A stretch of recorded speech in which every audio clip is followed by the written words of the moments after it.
Stan, we're live. Thank you. Never have more famous words been uttered on broadcast history than Larry, the Liberty guy, telling us we're live. Thank you, Larry. Welcome in the Dugout. I'm your host, Mike Stenhouse, and in the tradition, I wear a cap every day. And in honor of our first guest, which I'll explain later, I'm going to wear my Pawtucket Red Sox cap today. And by the way, I don't think if my guest is listening, he's invited to wear a cap, so he's got a few minutes to go get one before we bring him live in about 5 or 6 minutes. Okay, so today we have two guests, we think. First guest, we know for sure, he's already on board, and that's the former owner, publisher, editor of the Valley Breeze, one of the most popular newspapers in Rhode Island, a community newspaper that basically covered the Blackstone Valley area, if you would. And within that area is Cumberland, where our now current governor, Dan McKee, was once mayor. And Dan McKee is a close friend and professional contact of our first guest, Tom Ward, former publisher of the Valley Breeze. So Tom Ward will be with us in just a few minutes. In the bottom half of the show, we hope to have Steve Moore. We advertised him. He emailed a little while ago. He's got a significant conflict. He's a pretty busy guy. He's a pretty important guy over there at the Heritage Foundation.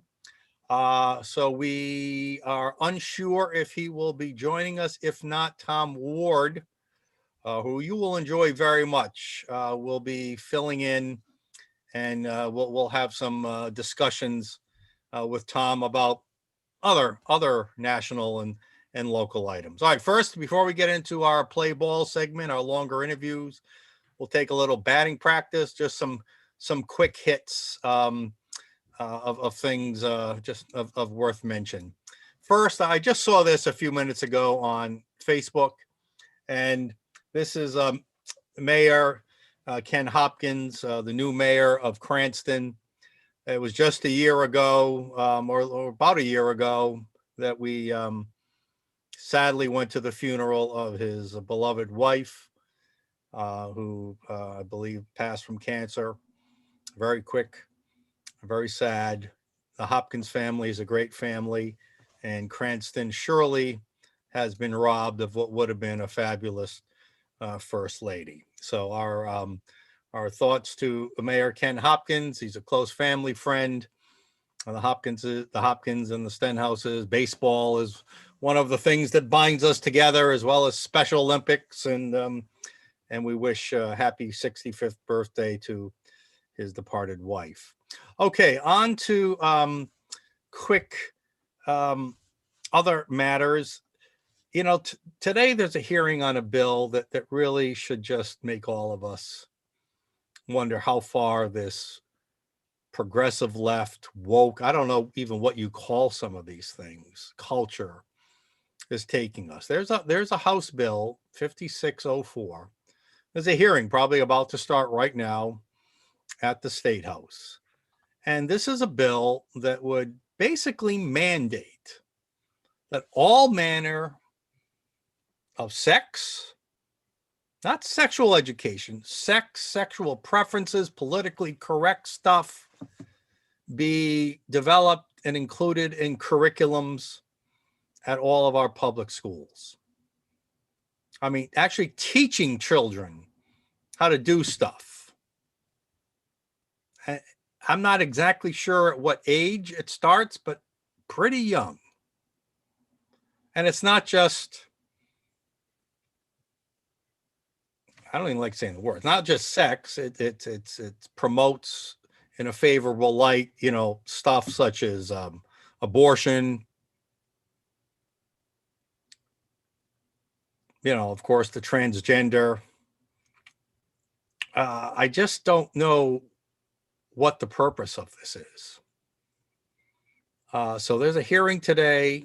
Hopefully this bill won't go far. This information was brought to us by David O'Coin. He's a pastor. He's head of the Family Policy Alliance chapter here in Rhode Island.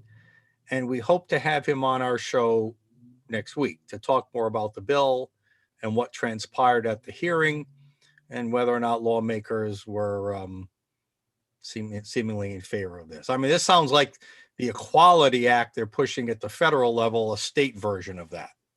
And the federal bill, which we will talk about someday soon, is very bad. All right, one more item before we get to our guest, Tom Ward. You know, we've got a new governor today, and that's what we're going to talk to Tom Ward first about, is Governor Dan McKee. I do wish him luck. We will talk about this with Tom Ward. I wish him luck, that he holds his ground. I know he's not a socialist communist.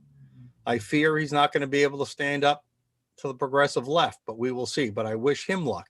I cannot say that I'm wishing former governor, now Commerce Secretary Raimondo, luck. I cannot say that, because her goal would be to impose regulations and taxes on the business community in America, all to advance what I believe is a radical left climate agenda, a radical left worker agenda, equity outcomes, wage mandates, trade, openness to trade, easing of trade restrictions on China. I cannot wish her luck in advancing the same left-wing agenda she advanced in this state and trying to impose that on our nation. I just can't. So having said that, let's go back to Dan McKee and let's bring in our guest, Tom Ward. Tom, welcome to In the Dugout. Well, good afternoon, Mike. Now, I look silly in a hat, so are you really going to make me? I have this giant noggin. Well, you can take it off after a minute or two. All right. What is the cap? What is the cap? The Valley Breeze hat. Oh, of course. I've got a nice Red Sox hat, 2007 champions. As you can see, that's how often I buy hats. So you can take it off after a minute if you're not comfortable, but we just appreciate you being. I'm afraid somebody's going to take clips and then they're going to blackmail me with this. But all that's right. okay. Well, in a few months, Tom, it's going to be 2 years since you sold the Valley Breeze to a Virginia concern. You started the Breeze in I think 1996. Yep. So that's 23 years you ran that. You were quoted as saying, "I've been working nonstop since the age of 11, and I thought 55 years was a good run." And 23 years at the Valley Breeze. Just quickly, your first recollections of publishing the Breeze. Well, it was better than I ever expected. I mean, it was only a Cumberland and Lincoln newspaper. That's how it started out. It started out in my home. We lasted in my home for 9 weeks, took over the living room. My partner was Jamie Quinn. He came from Fall River Herald News with me. He was the artist and the young Mac guru, and I was none of that. But we worked together very well, and immediately we brought on, I was able to convince, I should say, Marcia Green, because it would embarrass all of us if I told you how much I paid everybody the first 3 weeks. But everybody was involved and got some pay, and including me. It was pretty awful, but you know, we kept it going. And you were able to earn a living off it for all those years. I'm proud to say we never lost a penny. From the first week, you know, break even, then break even in a few bucks. Yep. And the communities embraced it very rapidly. And so when we finally started to turn a profit, I paid everybody a little more, and I printed more papers, and we just continued to grow. So this is a great entrepreneurial American free market success story, right? It was, and I wrote to Rush Limbaugh. How much government assistance did you get? Not a darn penny. Yeah, no. Elizabeth Warren tells me she built all the roads though, and we did need those roads. So I can't lie, but you know, it was a great story, and you know, I bring up Rush Limbaugh only because he just passed away. But I remember I was not someone that you'd consider entrepreneurial, where like I can do this, I didn't have a ton of confidence. And I would come home from Fall River every day, where I'd hand off our 3 children to my wife. And she was a nurse. And so she was working opposite shifts. We never had our kids in daycare. And that was no easy task. But anyway, on the way home, I'd hear Rush. And I remember a couple of times I heard him say, America's one of the great places on earth where ordinary people can do extraordinary things. And I do remember those words. And I remember thinking, well, I'm ordinary, so I've got that down. And I took that to heart. And I remember thinking, he's right about that. And so long story short, it all worked. Well, And, we think the Valley Breeze was indeed extraordinary. I think you fit that adage very well. And you are, for those who don't know Tom Ward as a publisher, and you took it upon yourself to write a column here and there, and you were, I would say, you were one of the great common sense conservative writers of our time in Rhode Island. I don't think you ever got enough acclaim for the voice you held, but I read your columns with great interest, and proud to say we're on the same team. All right, before we get into Dan McKee, just one thing I got to ask you about, since sure. Pawtucket was in your area, right? Mhm. As part of the Yes. Blackstone Valley. Yes. How devastating, again, under normal times, forget the COVID, but how devastating was the loss of the Pawtucket Red Sox to that area? I was, I got a two-part answer. I do worry, like some people, about baseball and its future. I really do. And so I think there would have been a little bit of a risk there. Yeah. But emphasis little.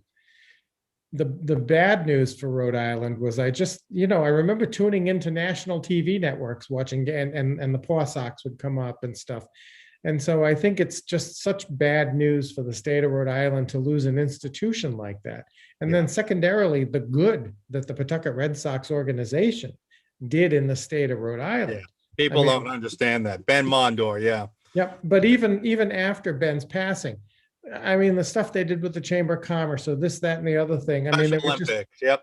Yeah. And yeah, exactly. Special Olympics, the donations they made to so many, the scholarships they gave out, those things are going to dry up now and move on to Massachusetts. Yep. And so I do remember when it was happening, while I had the tiniest, 10% misgiving, the 90% was, what are we doing here? I don't understand this. What are we doing? And I talked to Don Grebian, and Mayor Grebian, and he'd just shake his head.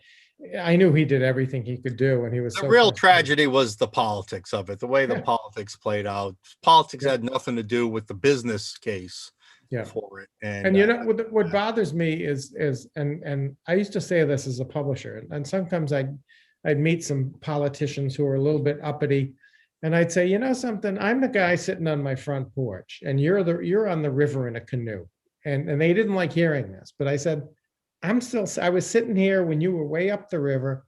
Now you're right in front of me, talking to me all the time about this, that, and you get angry and whatever. But I know that a year from now, you're going to be down the river and out of sight. That things change. And that's what bothers me about the Paw Sox, is they're an institution.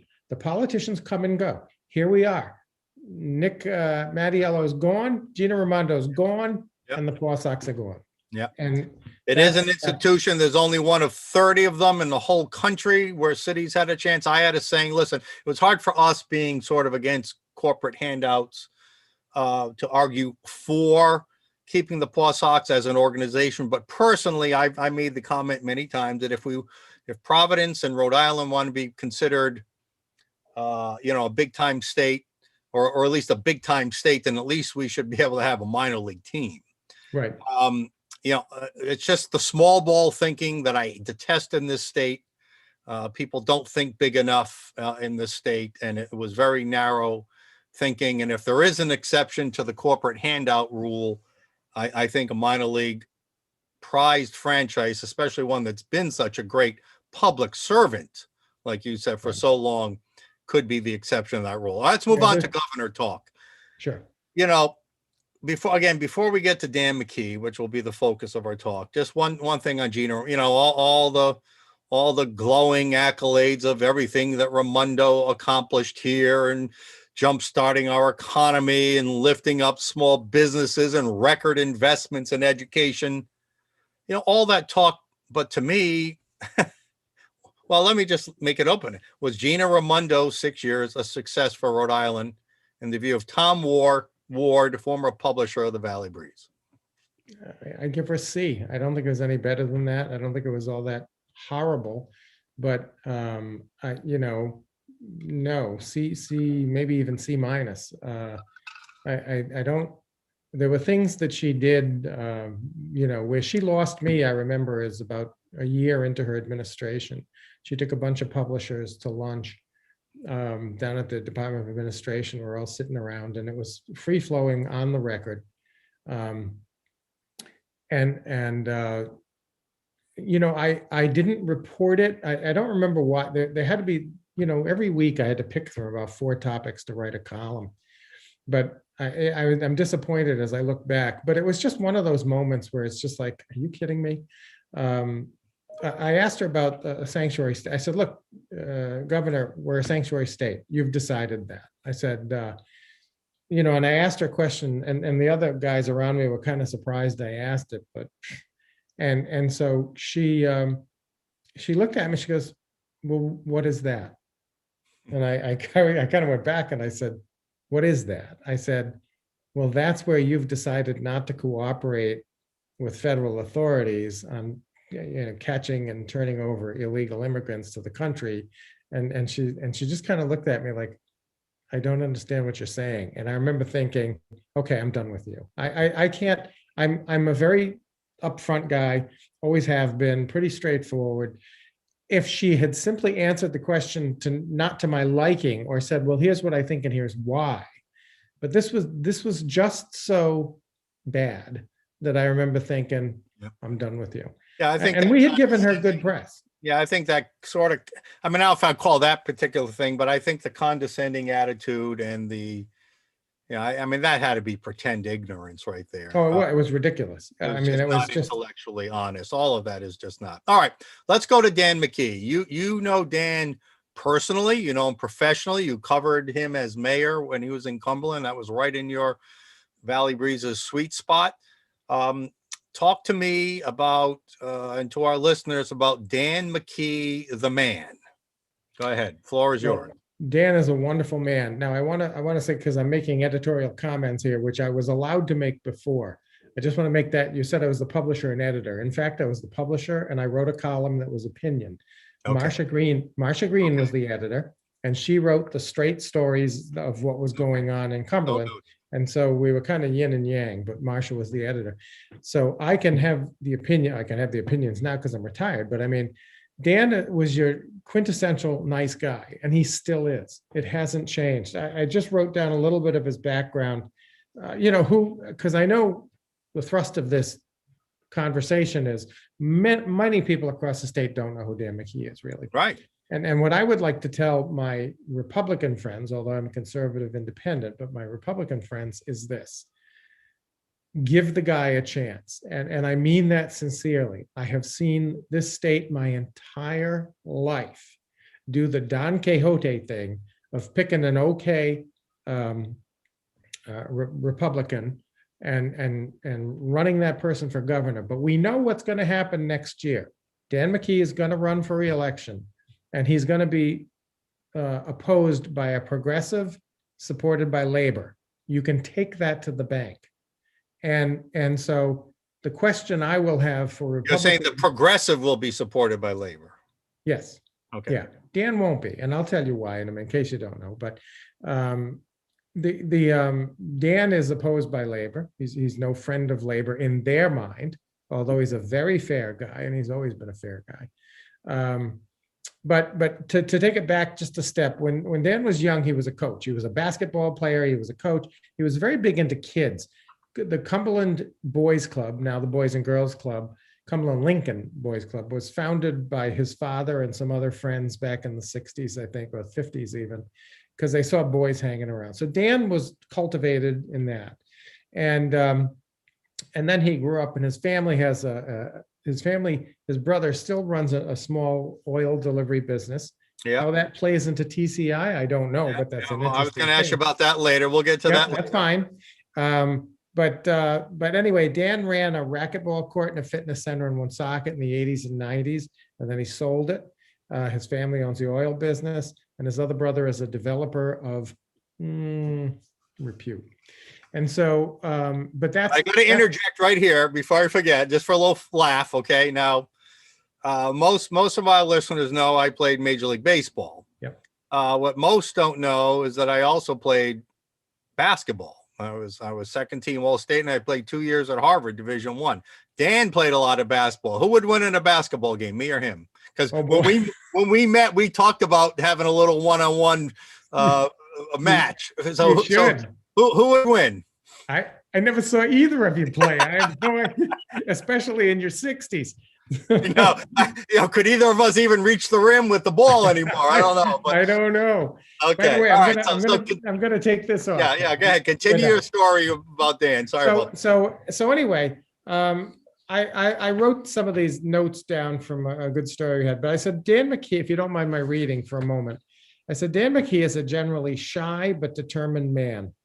His wife, Sue, is a retired school teacher. He is passionate about kids getting a good education. That's his North Star. You heard about the stuff he did with small business. Education's his thing.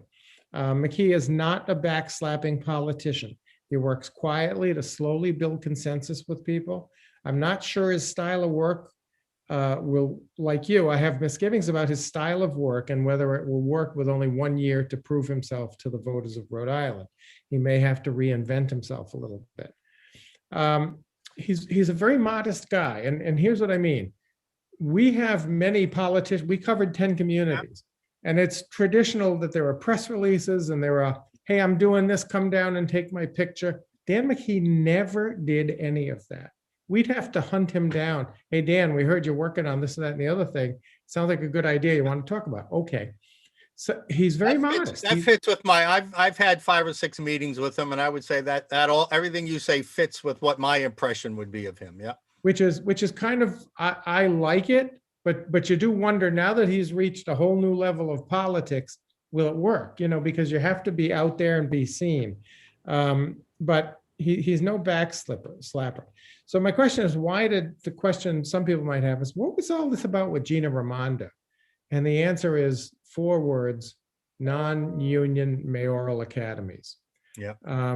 Dan tried very hard in the early 2000s, 2006, 2007, to work within the system to improve the Cumberland schools. One of the things he did was start something called CHS 210 in the early 2000s, because he knew that Cumberland High School was going to need to be upgraded. And he said, let's just talk about this as a community, not a school department, not a mayor, as the community.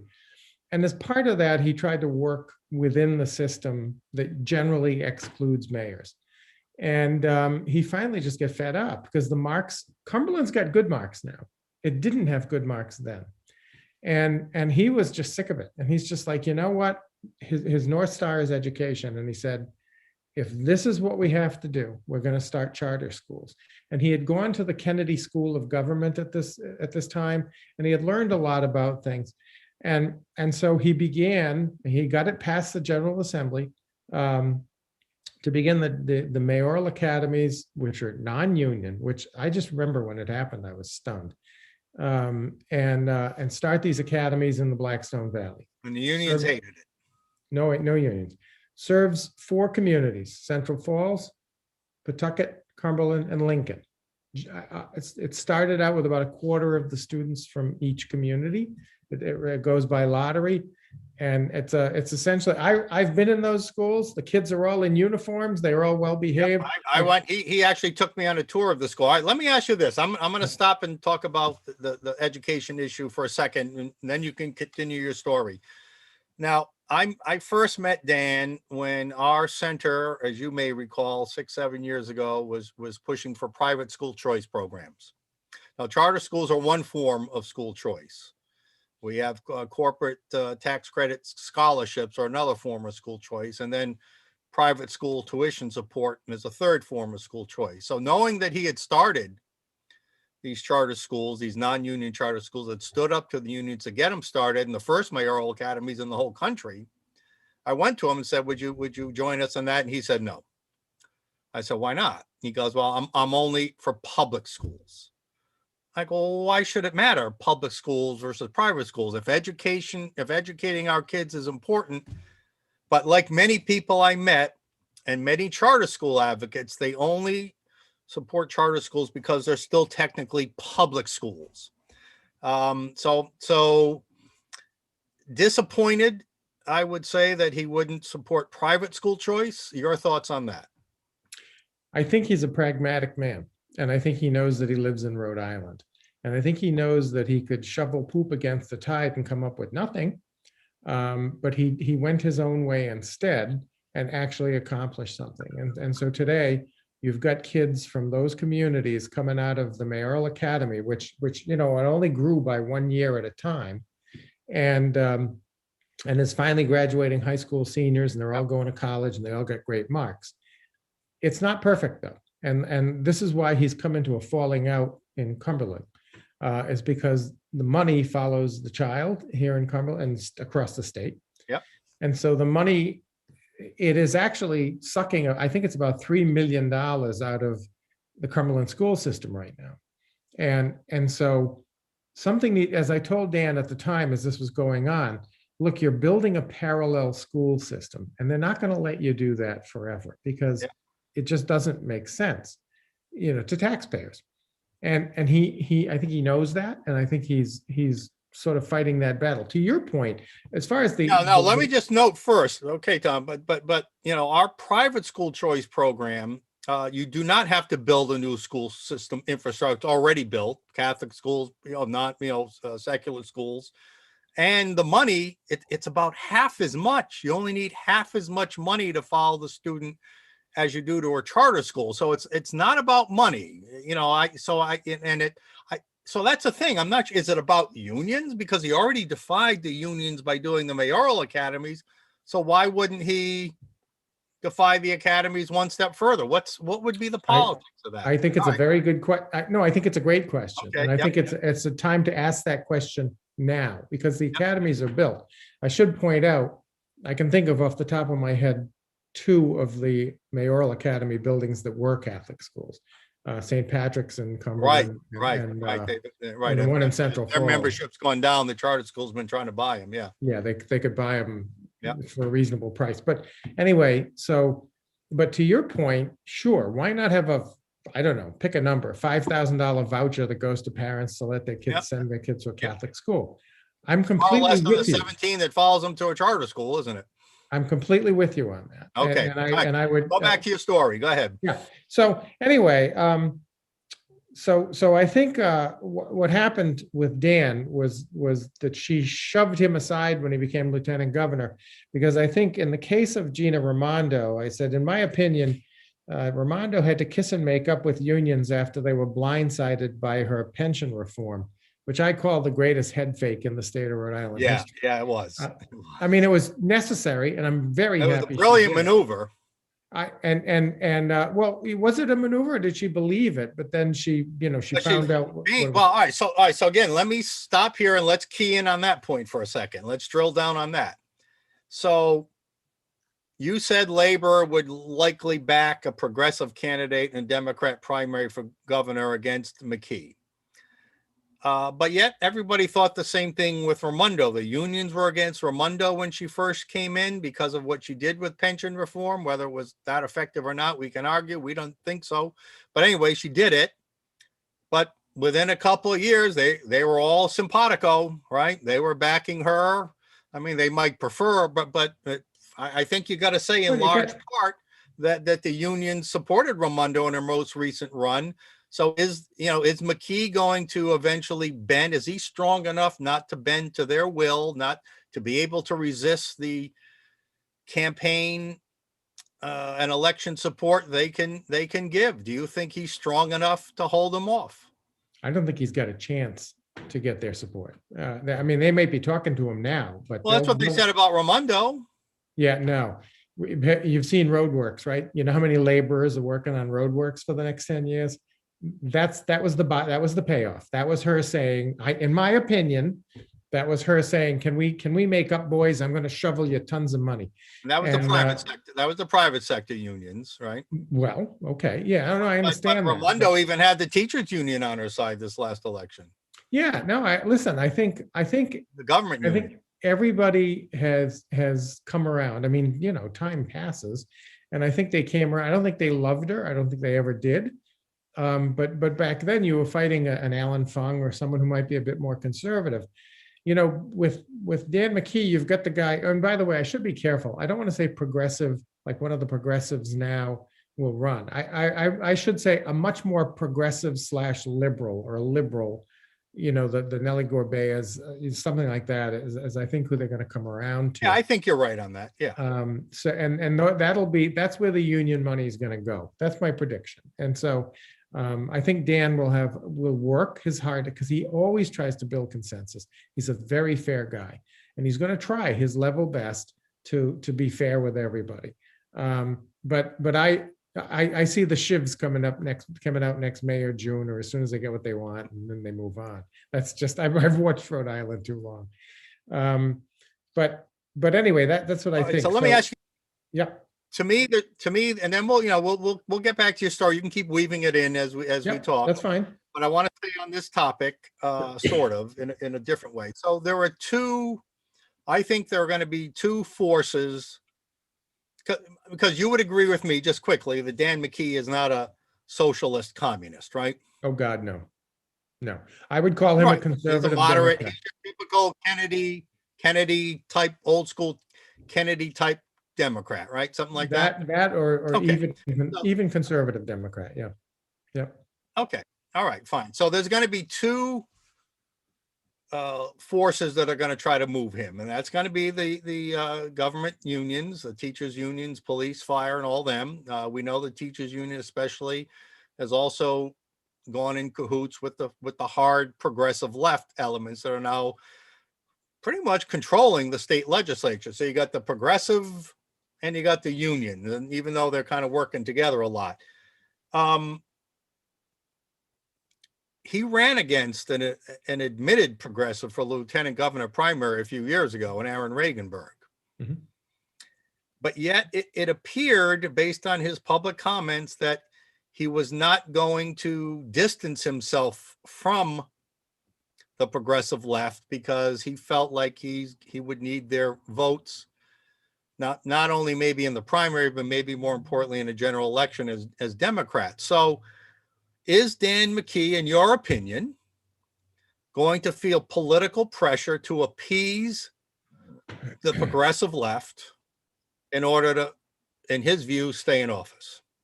I think he'd be offended by the word appease. I think the Dan McKee I know is gonna do this. And I should restate when I say conservative Democrat. I think Dan is a fiscal conservative, and I'll be glad to go over a couple of things with you. I think socially he's quite moderate to liberal. I think, and I think a lot of people like that.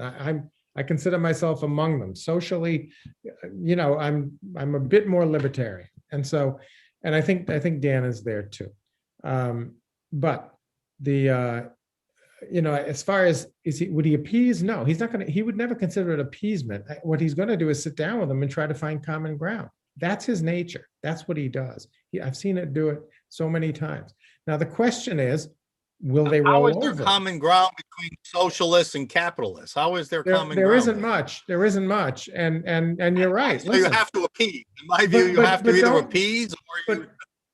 Well, you might have to make. Yeah. I mean, I guess my question for you, Mike, is going to be this. A year from now, my question for you a year from now is going to be this. Would you rather have Dan McKee, this you've seen in the last year, or the progressive Democrat they're going to put up next? And maybe there's a Republican out there. I don't know. You know, it's possible. Well, I would answer this one. 7 years ago, Dina Raimondo was going to be a moderate Democrat.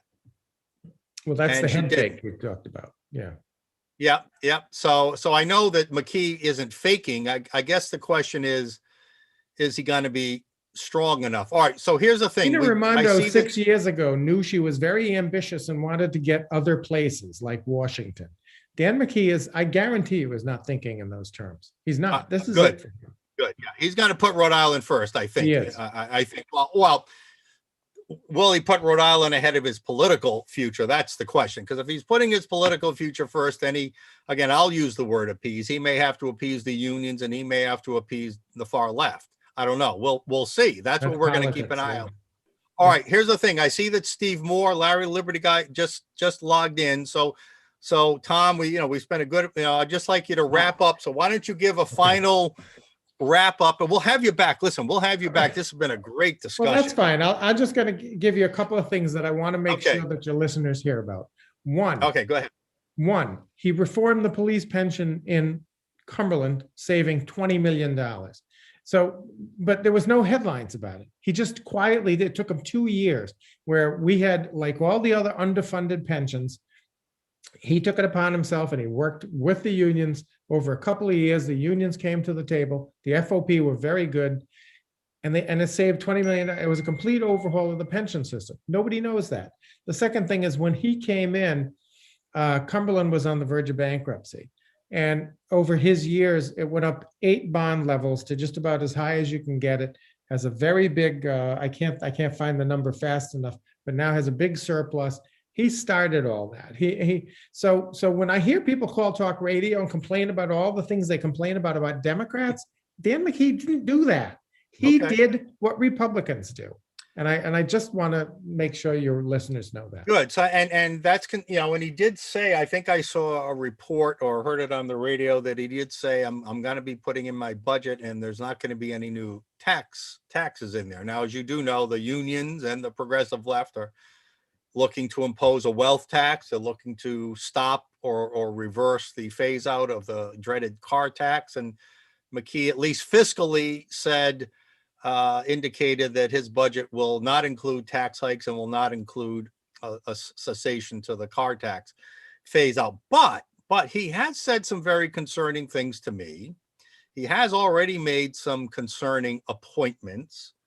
And let me go through some of those. Apparently, we're going to have about 5 more minutes. Apparently, it was Steve Moore's assistant signing in saying Steve will be with us at 4:45. So we've got about 6 more minutes. All right. His appointment, again, so let's get through these kind of quickly here. I got 3 or 4 of these to ask you. His appointment of lieutenant governor, the progressive Providence City Councilwoman, is it Matos, is widely rumored. Insiders are telling me that's what's going to be. Why would he pick a progressive left person as his lieutenant governor? Probably to do exactly what you said earlier, to throw, to extend an olive branch and hope he gets them to come around. I personally, if I was sitting here with him, I would have been like, okay, you're wasting your time, buddy. But, we'll see. All right. And I agree. And to me, that sends a message that, listen, progressive left, I'm going to need your support. So I am going to do some things to hopefully do that. All right. Second, why would he appoint, and I haven't confirmed this, I don't know if you have, but I read in the Journal today, to his staff, the head of Black Lives Matter in Rhode Island? I have no comment. I did not know that. And same thing, an olive branch that I'm not in favor of. A racial olive branch. I mean, again, it's understandable at one level, but at another level, I think you would agree with me that that's probably not the right. Could send a different kind of message, right? That's probably not the group I would be behind. There were plenty of wonderful African Americans out there that might be more of his mind. But I don't know the details of this person or. All right, let's move on. Yeah, I don't either. And I don't even, I read that in the Journal. I haven't officially seen any discussion or further confirmation of that. Kathy Gregg's usually pretty good on that stuff. Yeah. So, all right, you mentioned it earlier, TCI, Transportation Climate Initiative, which is the gas tax. Yeah. That it's a regional compact. He works in his family has a business in the home heating business. They're not going after home heating now, but they are going after diesel and automobile fuel.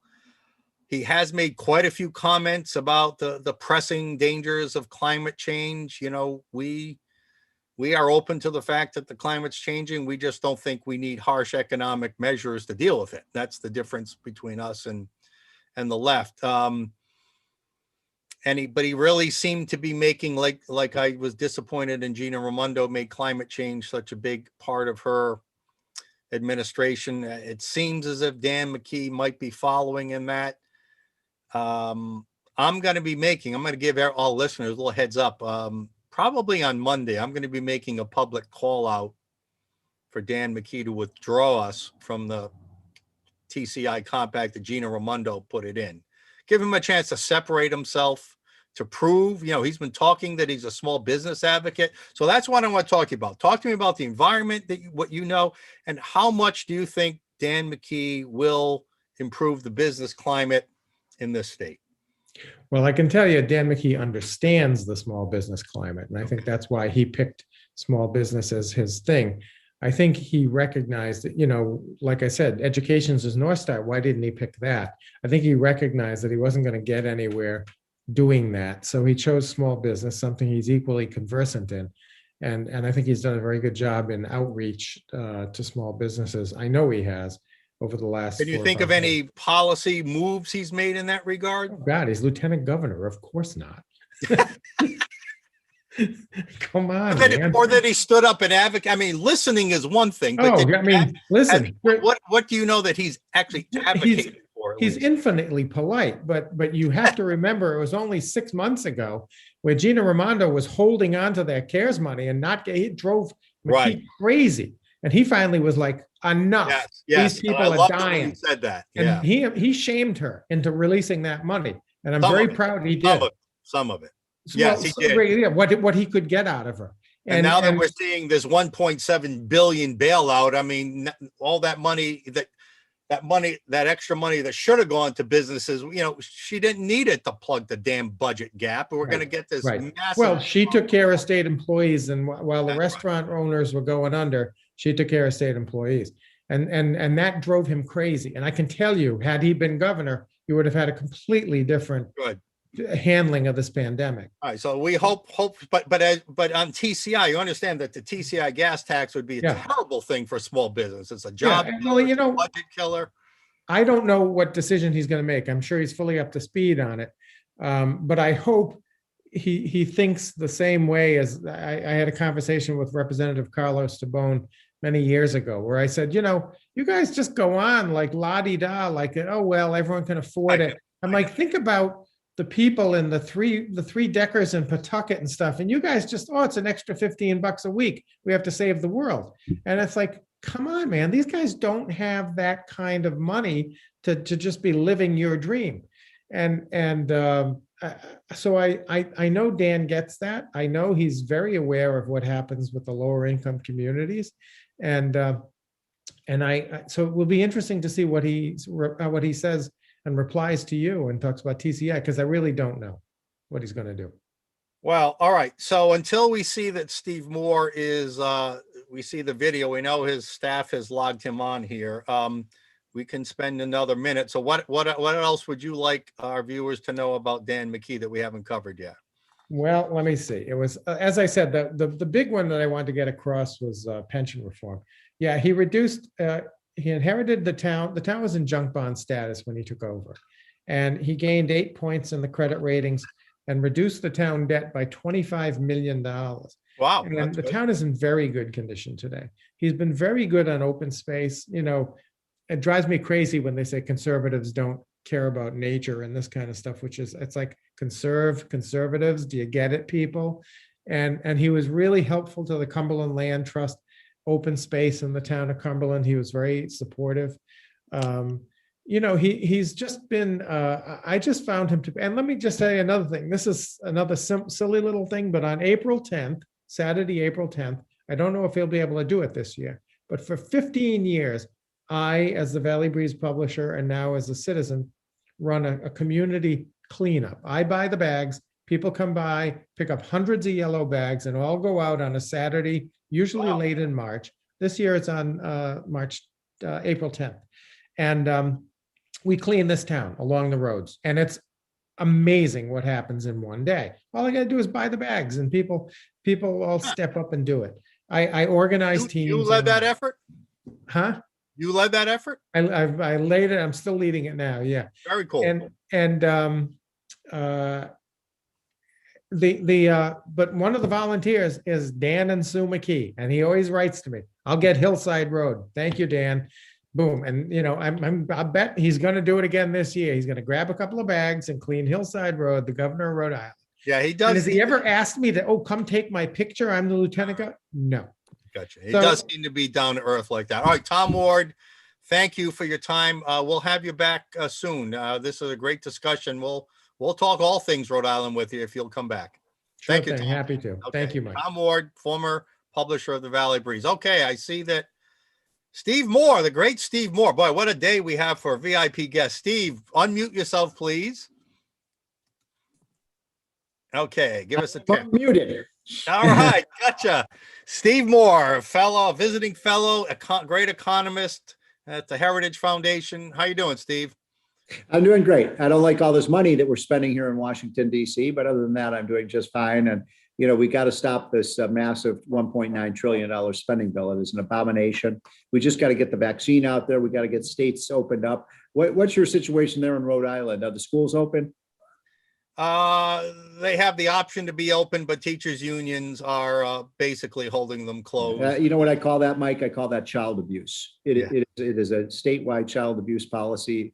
I know here where I live in Maryland, my kids, they haven't had much schooling this past year, and it's really hurt them. It's hurt their development, and there's no reason, by the way, every study is crystal clear about this. Left loves to talk, Mike, about science. The science is crystal clear that children are not vulnerable to this. They're more likely to die in a car accident going to school than dying in school. And the fact is that even the teachers, the Catholic schools are open and they haven't had virtually any problems. Nothing. No, we were just talking about that. We have a Brown University epidemiologist who feels the same way as you and I on this, and we've been talking about this. But by the way, this is not Mike. This is not a matter of opinion. This is fact. This is science. Every single study shows that it's like trying to solve Alzheimer's by shutting down the schools. I mean, this is not something that affects young people. And look, my feeling about this, Mike, is if those teachers don't want to teach, if they don't feel like it's safe, that's fine. Let's find people who will teach our kids. Well, and clearly public schools have I think really hurt themselves this year between the shutdowns, between the teachers unions. I mean, not only in Rhode Island, even when they were open, they weren't educating our kids. I mean, Providence got one of the worst report cards in the entire country. And now they won't even try to teach them. Right. I mean, kids are fleeing to homeschooling, kids are fleeing to private schools. Right. They've really done themselves a disservice. All right, let's get back to money. All right, so this big spending bill. All right, let's raise it up a level philosophically. Is this part of the new modern monetary theory where the government just creates money, that national debt is not a problem, and even though states can't print money, we'll have the federal government print money and throw it at the states? Is this part of some larger thinking kind of socialist theory? Yeah, it's this new economic theory that is basically that the government can spend and spend and spend and borrow and borrow and borrow until the interest rates start to rise.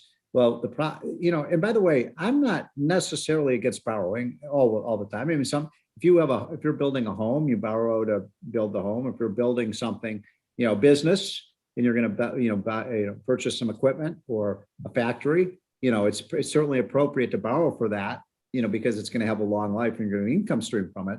But the problem I have is that show me anything in that bill that actually is pro economic growth. It's just all it is, Mike. It's just the Bernie Sanders social welfare agenda, the 30 wish list of liberal programs. The Wall Street Journal reported that only 1/3 of the money in that bill is related to COVID. And I think that's putting it charitably. Yeah, I've seen some say as low as 9%. Yeah. What's that? I've seen some reports say it's as low as 9% has to deal with COVID. Exactly. So I think you're right. I think it's closer to 10% of the money is for COVID. Look, if you want to spend money on vaccine distribution, fine. Although, Mike, I'm a free market guy. I think that the private sector could do the vaccine distribution better than government can. Yep. But nonetheless, why are we giving $135 billion to the schools? Why are we giving $400 billion to the states? The only way that the federal government can give money to Rhode Island is to take the money from some other state, right? There's no, right. It's just a kabuki. right? If you And pay so- it back, yeah, if you're ever going to pay it back, yes. Sure. Now, you wrote an article in the Wall Street Journal, I believe, right? Just recently. Yes, How many jobs will the Socialist Democrat stimulus bill kill? we estimate As about many 7 or as 8 million. 8 million. And people are probably scratching their head saying, wait, how much, this is supposed to be a stimulus bill. How is it Right. going to cost 8 million? And the fact is that in Rhode Island, let's take Rhode Island, your great state. You got a couple, let's say they had middle-class jobs, and let's say they were unemployed, and that they were getting their normal unemployment benefits, because you have pretty high unemployment benefits there in Rhode Island. Yep. And then they get the extra $400 a week. Each one of them gets the extra $400 a week. Plus they get expanded healthcare benefits. They get, there's all these other programs that, $2,000 per person, and there's a child credit and all these things. If you add all up all these government welfare programs, the average person on unemployment assistance, again, this is a family of 4 with 2 kids and 2 parents, they are going to get over $100,000 a year in annual benefits from these programs. I mean, that's insane. How many workers in Rhode Island make over $100,000 a year? I don't. Right. I mean, probably that you make over 100,000, that puts you in the top 5 or 10%. Right. So it's not fair, by the way. The people in Rhode Island, the heroes are the people who are working, the delivery people, the nurses, the people who are working in the hospitals, the people who are, the janitors, and the people who are keeping our economy running. And So how do we lose jobs with all this, quote, stimulus money? You said we could lose as many as 8 million jobs. How does that happen? Wait, I'm sorry, I couldn't hear you. I think your article said we could lose up to 8 million jobs with this bill. So How what do- happens is, How okay, does so that that's- happen with I all get this you. money coming in? Yeah. Yeah, I never actually answered your question before. So what you're going to get a situation now as the economy picks up, and it's really picking up big time. I was just in Charlotte, North Carolina yesterday in the, that's an American airline. That's one of their hubs. I mean, my gosh, Mike, that airport was packed with people. It was more crowded than ever. People are getting out again. Businesses are reopening thanks to Donald Trump and the vaccine. And so you've got an economy that's just about to burst open. And so you're going to have a lot of job openings starting soon, if we can get that vaccine out there. But guess what? We estimate 3/4 of the unemployed workers are going to be making more money on unemployment than they would make. Yeah. Yeah. That's the problem. So the government's paying, and by the way, that's tax-free. Oh, so it's gonna When you make your money, disincentivize Mike- people to go back to work, is what you're saying. Yes, it's a disincentive. I mean, economics is all about, now, some people will go back to work because they, most Americans want to work. And you and I, we like what we do and we want to be productive. And that's true of most Americans, but there are a lot of people, they got really tough jobs. For example, recently I was asking why it's getting so hard to get an Uber driver. It used to be you could get one in 4 minutes. Now it can take 15 minutes to get an Uber driver. And I asked the Uber driver, I said, why is it taking so long? He said, half the Uber drivers have quit because their government's paying them more money not to drive. That's crazy. Government knows best. All right. I want to ask one more question on modern monetary theory. How long is 2-part question? How long has that been around? And B, is it its own theory, or is it something that was invented by the left to justify, like you said, the Bernie Sanders socialist spending agenda? I think the latter. That's a great question, Mike. And it's basically it's just like Keynesian economics. Remember, that was invented back in the 1940s, 30s, and 40s. For Roosevelt, to justify Roosevelt. Yeah, exactly. It was just an excuse to justify the massive New Deal, which I think your audience certainly understands. The New Deal was not so great for workers. We had double-digit unemployment for something like 11 years in the United States with the New Deal. But the idea here is you keep borrowing and borrowing until the rates go up. The problem with that, Mike, because it is true, our interest rates are still really low. The problem is once those interest rates start rising, it's hard to stop, right? It's hard to put that. Venezuela, right? Yep. Don't cry for me, Venezuela. That's not right, though. Look, I mean, it's funny. I mean, people ask me, "Are we going to go Venezuela?" No, look, I don't want to be apocalyptic here. It just means we're going to hurt our growth. And by the way, when we surpassed the $30 trillion mark on our debt, Mike, I mean, imagine what that's going to. You and I are not going to pay that debt, right? You and I aren't going to pay it. It's the old cartoon where the guy goes up to knocks on a woman's door and he's, dressed in a nice suit with a briefcase, and he says, ma'am, he says, I'm here to collect your share of the national debt. You owe $150,000. And the woman says, well, I don't have $150,000. And he points to the kids playing in the backyard and says, no, I'm talking to them. They're the ones who are going to pay it, right? Not us. And who does that? I mean, I thought we cared about our kids. We leave our kids a $30 trillion debt. Well, you said it earlier. It's child abuse, right? It is. All right. State issue in Rhode Island. The unions, the progressive left want the wealthy to pay their fair share, and they want to increase 50% hike in the top bracket of the income tax in our state.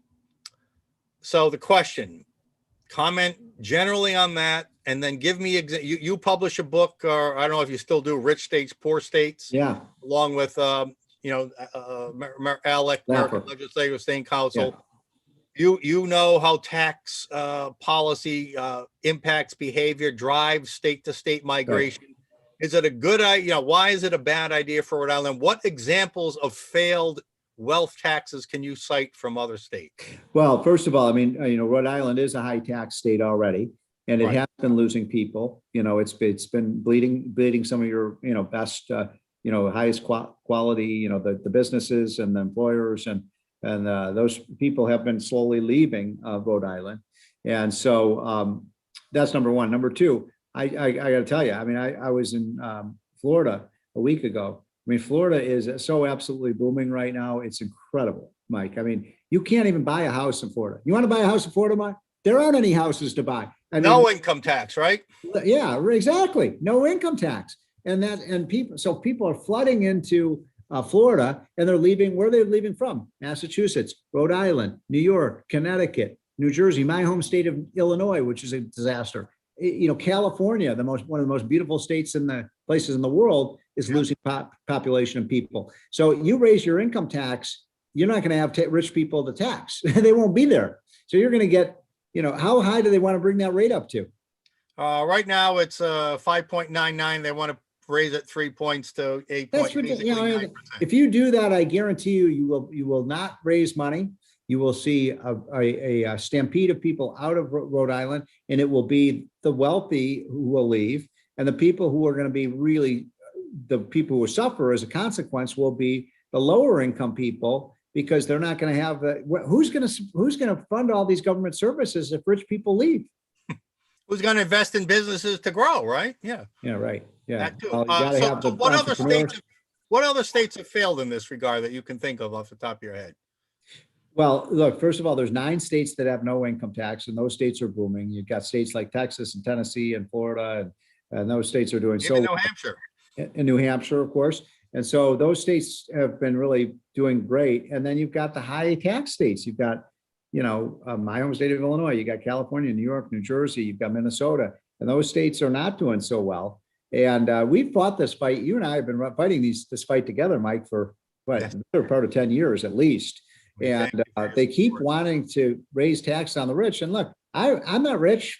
I want to be rich. I think most people, some of the people on this sounds okay to me, but some are not. And the idea that you're going to just eat the rich, they're not going to pay it. They'll find ways around it. They will move. They will shelter their income. They won't expand their businesses as much in the state. Right. The workers are the ones who are going to lose their jobs. Yeah. All right, last question for you, Steve.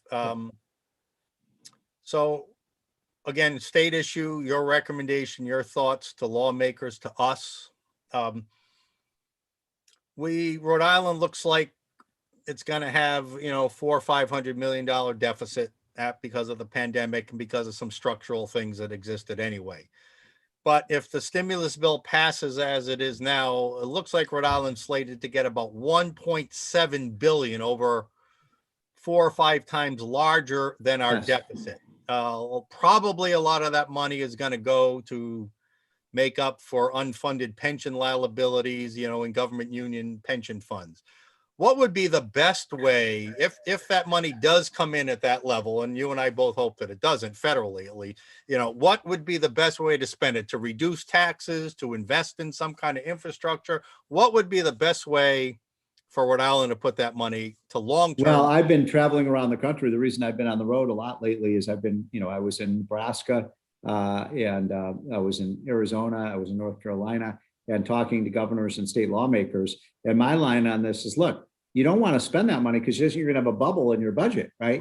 You're going to have a big increase, and then how are you going to pay for that in the future? That's a sucker's play, right? So why not use that money to finance tax reform, where you have, one-time cost of transitioning to a new tax system.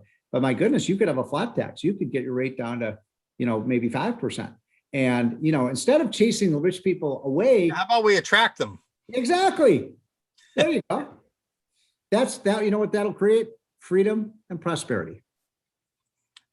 Where have I heard that before? Where have I heard that? There you go. Steve Moore, do you have time for one more question? I do.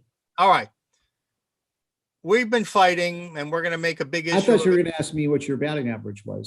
We don't talk about that publicly. Only in my minor league batting average. We talk about that, okay, in my college. But here are you familiar with the Transportation and Climate Initiative, TCI, the regional? I'm sorry, am I familiar with what? TCI, the Transportation and Climate Initiative, this regional cap and trade scheme. Oh, yes. Rhode Island is one of 3 states that signed on. As you may know, we just yesterday had a new governor. Governor Raimondo's now Commerce Secretary, and we have a new governor who's a little more moderate than our outgoing governor. And we're going to ask that governor to withdraw Rhode Island from the TCI. How would a 20, 30, 40 cent gas tax impact an economy like ours trying to recover from the pandemic? Well, it hits, it hits the middle class and working class the most.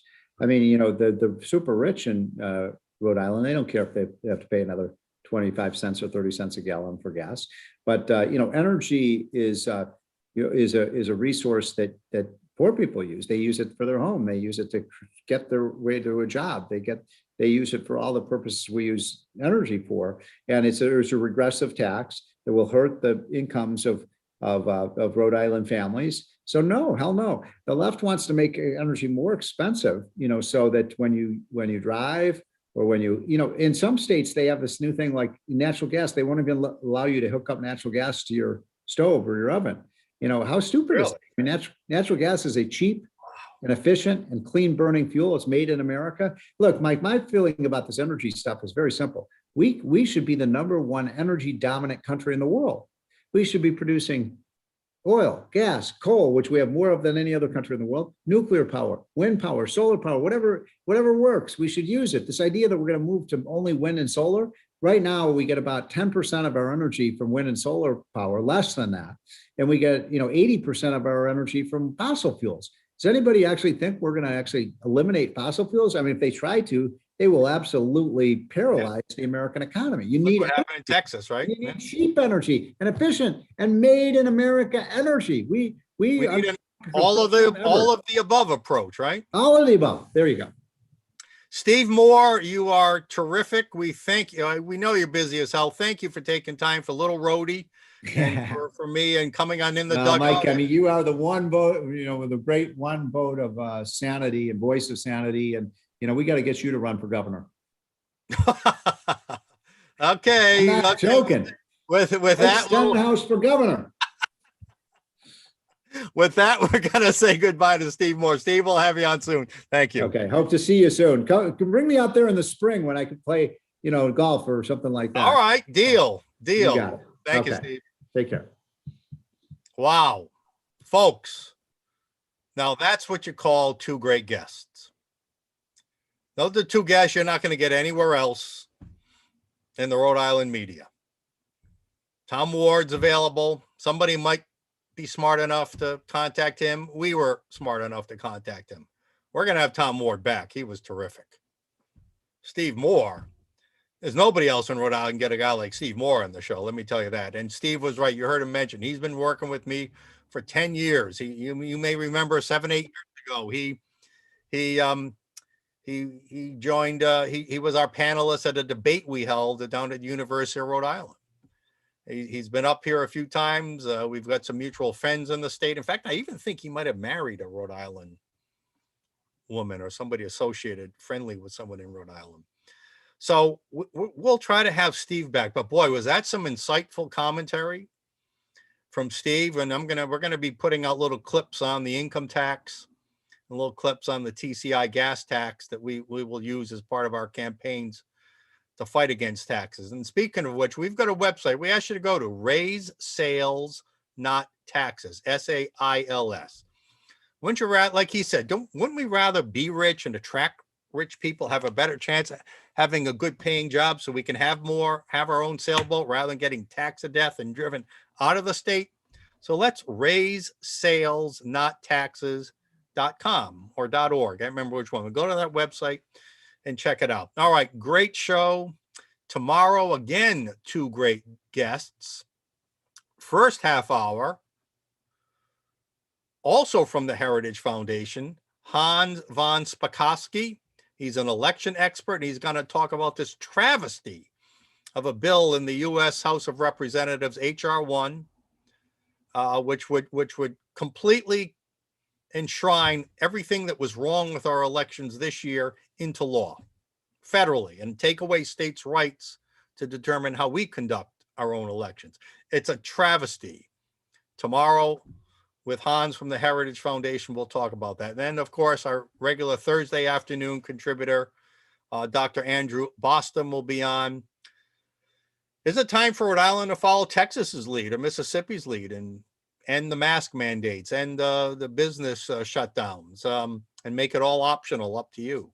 We'll talk about that and all things COVID with Dr. Boston tomorrow in the second half of our show. So terrific guests, terrific commentary. We've got so many video clips. I'm going to put Larry, the Liberty guy, to work, and we got a lot of clips we got to take from this. Thank you for being with me on In the Dugout, and we will see you tomorrow.